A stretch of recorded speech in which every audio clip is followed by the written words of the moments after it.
What's up, everybody? So I finished the Dark Angels Codex, reading it cover to cover, and I want to give you kind of my initial thoughts on it, and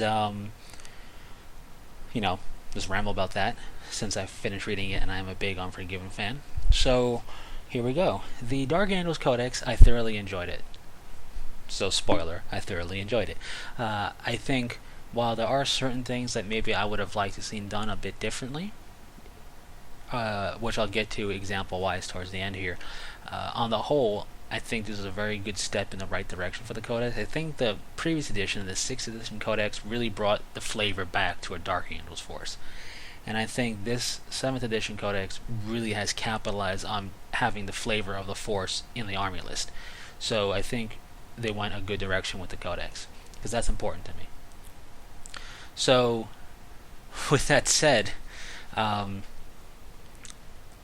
fluff-wise, I like what they did. We have a full chapter organization of the Dark Angels laid out for us. We know the names of all the company masters, the Master Apothecary, the names of the Master of the Rock. We knew the name of the Chief Librarian, of course, and all that. But we have everything laid out that's an officer of importance, you could say, in terms of being the leader of whatever they are, or the master of whatever they are. We have their names. So that's pretty cool. We also have titles for the companies, and we know Deathwing and Ravenwing, first and second company, but for example, the fourth company is called the Feared, and I don't think, it wasn't in the previous codex, and I can't recall that ever really coming up before. So I think that is something new, and I like that concept. It's just neat. So all the companies have a title. The successor chapters are represented in essentially the same standard fare that they were in the previous codex.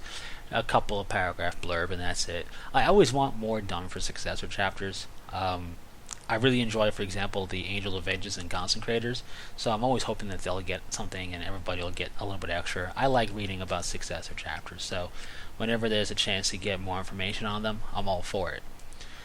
So that didn't really happen, but it's not like it's cut and paste either. It is slightly written up different, so maybe a different account of things, but it tells us the same story. Nothing's been drastically changed. It's just, the same old affair, which is fine because they can't rely on all the players being people who read the fluff from before, right? New players need to have access to the same fluff, so there you go. Now, with that said, we go from talking about the successors to looking at the fluff of the army list stuff, because this, like the Space Marine Codex, has fluff for the army list stuff, just not the special characters. The special characters only have a fluff blurb in their datasheet, and that's it. Here's where they really are developing stuff well, and this is also where a little bit of disappointment happens. And the disappointment comes in the fluff of the Deathwing Land Raider, or Land Raiders. And it's not that it's bad fluff. I like the fluff of the Deathwing Land Raiders. It's separate from Land Raiders by a few pages. It's separated. And when you look at everything else in this section, everything is represented in the army list. And then you go and you read the Deathwing Land Raider, and it has no representation in the army list. Now, Land Raiders are beefy as is, but we did have a Deathwing vehicle type of rule thing in 6th edition's Codex of Dark Angels, and we don't have anything like that here and now. And the way the fluff is built up for them, it's actually a pretty cool concept that would have been really neat to see in the Codex. It talks about how potent the machine spirits are of these ancient Land Raiders, and ancient's, I guess, the wrong word. The idea is that the Land Raiders that are used by the Deathwing are the oldest Land Raiders the Dark Angels have, and as a result, the machine spirit is very potent. So much so that mid-battle they can effect repairs upon themselves and reroute systems to keep on fighting. So I thought, cool, maybe there'll be a special optional upgrade for Land Raiders to have the repair rule like a Rhino has, or to have it will not die. But there's nothing like that, so that's a little bit disappointing. So with that said, the fluff overall is great. It's not that there's bad fluff for the Deathwing Land Raider, it's just that it doesn't correlate to the army list. That's the disappointing part. The Fallen is mentioned a lot, but it's not smothering you, right? It's not strangling growth of Codex fluff. It's there as kind of a constant reminder of how important it is and why things are the way they are with the chapter organization and everything. So I think that's pretty a pretty good way of utilizing the fallen fluff and everything. Now, as far as army list stuff goes, Azrael's your Lord of War. I don't like special characters being Lords of War. They're basically just taking the most important special character and making it a Lord of War, and I don't really like that personally, but it is what it is.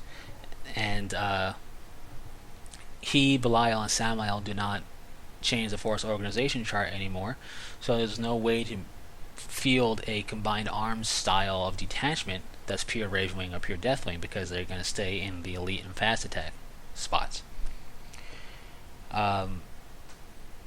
So with that, we do have the Lion's Blade Strike Force, which is a derivation of Strike Force Gladius, of course, but it's done well, and I like the command benefits more for the Lion's Blade Strike Force. So I think it's a really cool way to play. I thought the Gladius Strike Force was for the Space Marines, and this is also an equally cool way to play.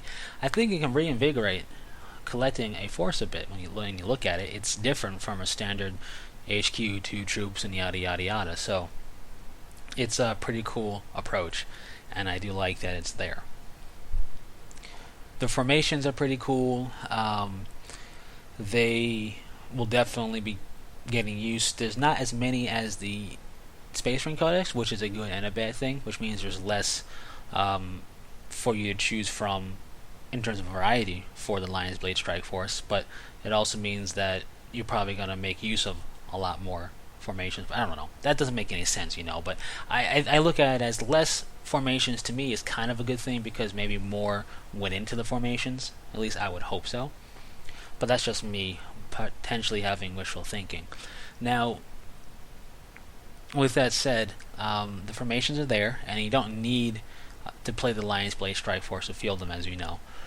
And then we have some other updates, of course. Everything that the Space Marine Codex could do with units that are comparable, our Devastators and Dreadnoughts and Venerable Dreads and all that, get all of that same stuff.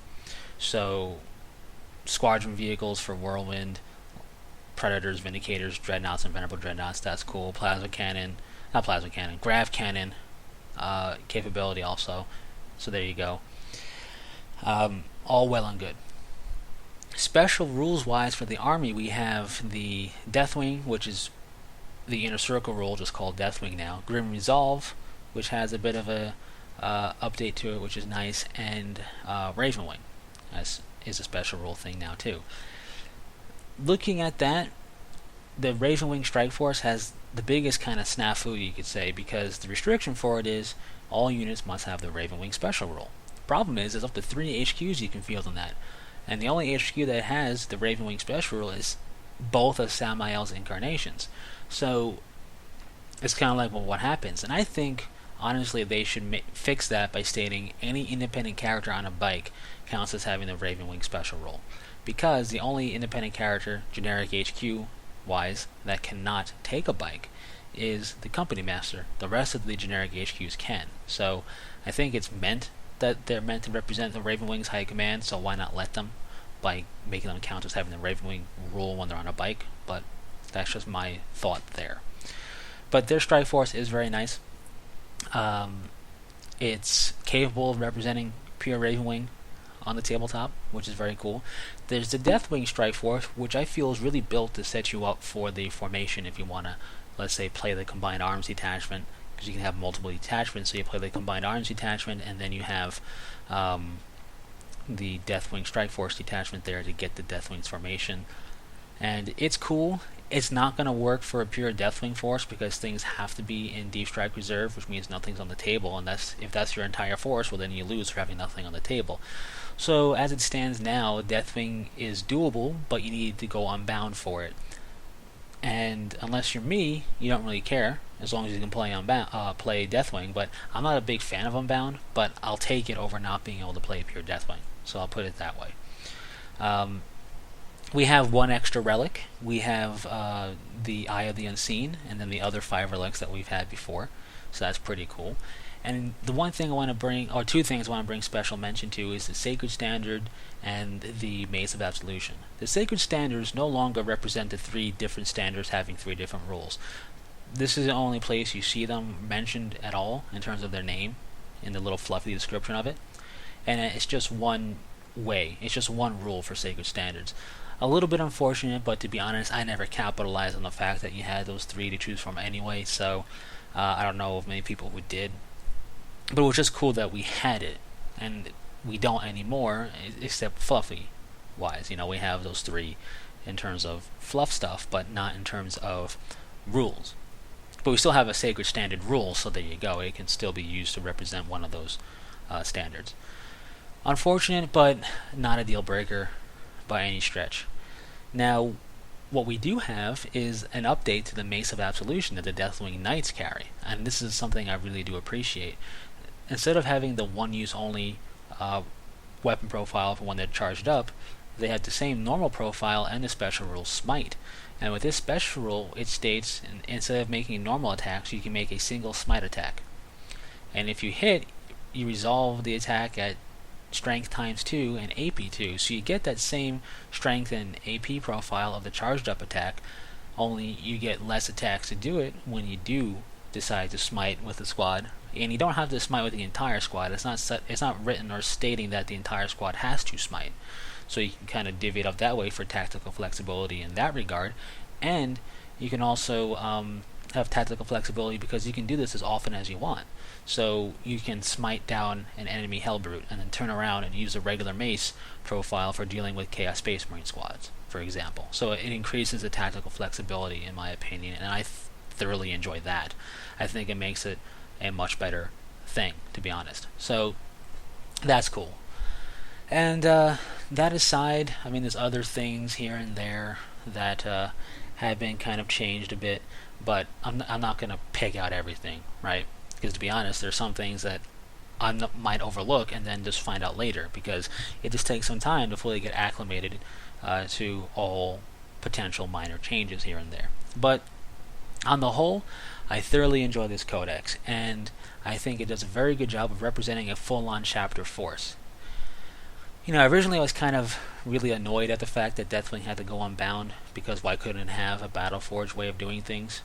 And that's because of me not liking Unbound, truthfully. But when I looked at it, I took a breather and I looked at it and I went, you know what? It makes sense, really, in a way. I mean, if they're going for a codex to represent a chapter and not just a couple of companies, there may be some changes that would equate to something like this. And do I think they could have had a Deathwing Strike Force that would have represented pure Deathwing in the codex?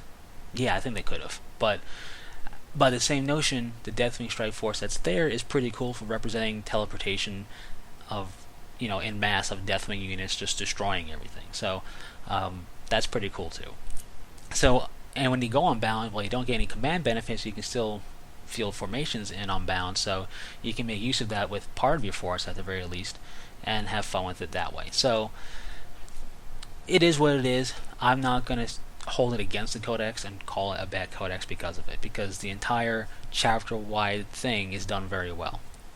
So with that being said, if you are a Dark Angels fan, not plan, or a player, you probably already picked up the codex. But if you had an interest and you've seen the stuff online about this already and you're still interested, the best advice I can give is purchase the codex for yourself and take the time to read it through and check everything out, and that'll really help you decide if this is the way you want to go or not. But I give this codex 2 thumbs up. I enjoy it. I think they did a good job. Yeah, I'm not going to fanboy it. There are things that could have been clarified a bit better, or maybe I would have changed a little bit differently. But on the whole, I do thoroughly enjoy it. So that's cool. Anyways, that's really it for this initial impressions and thoughts ramble. What I'll do is probably some other rambles about the Unforgiven stuff and my plans for it and things like that during the course of the future. So more Unforgiven rambles to come amongst other stuff. So stay tuned for that. Anyways, that's it. Thanks for sticking through it. Went kind of long, but it happens. So give me your thoughts in the comment section. Or if you did your own thought ramble, let me know in the comment section. I'll check it out also. So anyways, that's it. So until next time, take it easy.